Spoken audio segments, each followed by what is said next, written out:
Alors on se retrouve pour faire un peu un petit débriefing de la séance que j'ai faite aujourd'hui.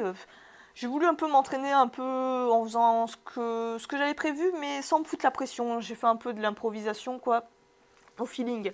Donc j'ai voulu vraiment travailler le handstand au tout début. C'est une figure que j'aime beaucoup travailler en ce moment, que j'essaie vraiment de perfectionner au maximum. En plus de ça, ce qui est intéressant, c'est que tu vois en fait ma progression et les différents exercices que j'utilise pour m'améliorer à ça. Souvent, quand tu regardes des mecs sur YouTube, t'as l'impression que les gars, ils ont toujours réussi à faire les figures qu'ils font, mais je peux te dire qu'ils galèrent. Et ça, c'est intéressant de voir ça, de voir par où on passe, comment on en chie, avant de bien maîtriser une figure. Donc là, comme tu vois, j'essaie vraiment de travailler le handstand contre le mur. Le mur est ton meilleur pote pour travailler le handstand. Et encore plus quand tu le regardes, on peut dire ça comme ça. Quand tu es face à lui, c'est vraiment, ça te met une grosse difficulté. Déjà, tu as une position de bien droite. Ça, c'est vraiment intéressant. Mais surtout, ça t'oblige à vraiment être gainé, à vraiment gainer le plus possible tes muscles. Ensuite, j'ai voulu du coup réessayer à vide. Comme tu vois, je fais beaucoup de keeping. C'est vraiment cette prise d'élan. Et là, j'arrive un peu à me maintenir en équilibre. Le seul bémol, c'est vraiment ces pieds qui pointent. Et j'arrive pas vraiment à faire la pointe des pieds. Ce qui fait que j'ai un peu les jambes qui plient. C'est pas un manque de volonté, c'est vraiment un problème de déséquilibre. Si je tends trop les jambes, ben du coup je me déséquilibre, c'est au niveau du buste qu'il faut que je travaille, il y a un truc qui déconne au niveau de là. Ensuite, j'ai fait exactement le même exercice contre un mur d'escalade. Là, j'ai la chance d'avoir un mur d'escalade juste à côté de chez moi. Donc la surface en plus du sol est intéressante, c'est une espèce de gravillon, tu vois, pour amortir les chocs.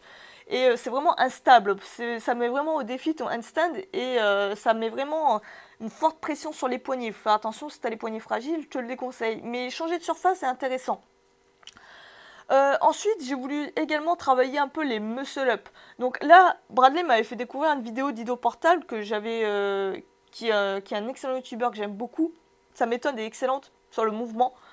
Là, en fait, l'astuce pour vraiment réussir le muscle-up, la transition du muscle-up, c'est vraiment chercher à coller le plus possible les poignets, les mains vers le milieu du sternum. Il faut que tu cherches à toucher tes mains, à ce que les anneaux touchent le milieu de ton sternum, le milieu de tes pecs. C'est là, à ce moment-là et uniquement là que tu vas faire ta rotation des anneaux pour faire la transition. Ce truc-là, c'est magique. Clairement, ça m'a permis vraiment d'améliorer le muscle-up et j'arrive mieux à le passer sans avoir de douleur au niveau des coudes. Donc là, comme tu vois, j'essaie juste de faire la traction à lever le plus haut possible. Tu peux faire juste ça, lever le plus haut possible jusqu'au milieu de tes pecs. Là, c'est comme si en gros ça te fait ton signal. Ça te fait vraiment ton signal pour passer, pour faire la rotation ensuite des anneaux et faire ta transition en douceur. Surtout chercher à coller les coudes le plus possible au niveau du buste, mais le fait de chercher juste à coller les poignets, ça t'y penses plus au reste, ça suffit amplement. Donc là, comme tu vas voir, je vais faire le muscle up, je vais écarter tranquillement et après, une fois que je suis passé, il suffit tout simplement de faire ta dips tranquillement. Et c'est la même chose sur la phase négative. Moi, je galérais beaucoup sur la phase négative, même plus que sur la phase positive. C'est assez paradoxal, mais là, ça m'a vraiment aidé, ça m'a permis d'améliorer les deux phases, positive comme négative. Ensuite, j'ai refait un peu une deuxième rep comme ça, en douceur.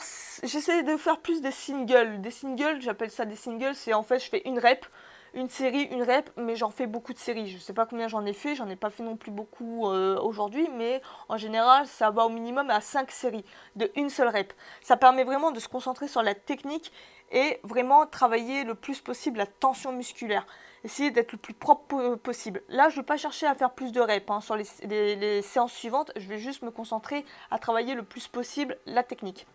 Là, j'ai voulu essayer juste de travailler la transition, car c'est ça qui pêche avec le muscle-up, c'est cette transition qui pose beaucoup de problèmes. Juste chercher à remonter, mais sans faire la dips, et redescendre pas plus bas pour ensuite repartir sur la transition, c'est vraiment pas mal. Par contre, ça met un peu de tension sur les coudes. Je l'ai fait qu'une fois, je l'ai pas fait deux fois. Je pense que je vais laisser un peu de repos et de récupération à mon corps avant de reproduire cet exercice qui est assez difficile. Ensuite, j'ai voulu tester un peu les tractions, alors archer, ouais c'est ça, traction archer en écartant le coude. Le problème sur ce bras-là là, que je suis en train de faire, j'ai comme une sensation un peu bizarre au niveau du triceps, ça étire bizarrement. Donc j'ai pas voulu retenter, mais c'est juste pour voir un peu comme ça, pour tester de temps en temps. Ensuite, j'ai voulu un peu travailler les abdos, mais j'avais plus trop de jus. J'ai voulu travailler un peu le Dragonfly, comme en mon habitude. Avec ma séance tirage, en général, je fais le dragon.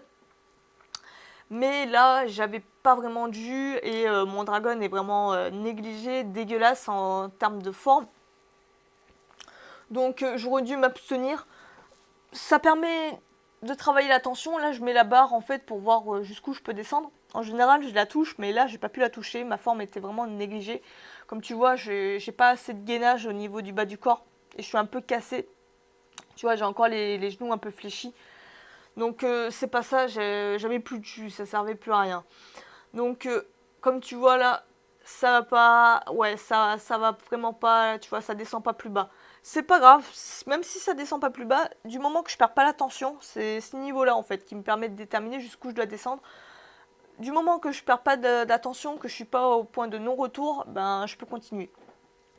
Et là, juste pour le fun, j'ai voulu poser un petit bac pour voir où j'en suis. C'est une figure que je travaille pas trop, donc je voulais juste voir comment ça avançait sans la travailler. Ben ça ça avance pas mal.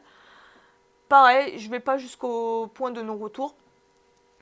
Je le travaille gentiment comme ça. Donc si ce type de vidéo te plaît, n'hésite pas à t'abonner.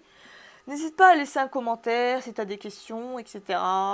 Enfin comme la rengaine d'habitude. Sur ce, moi je vais te laisser et je te dis à la prochaine. Ciao.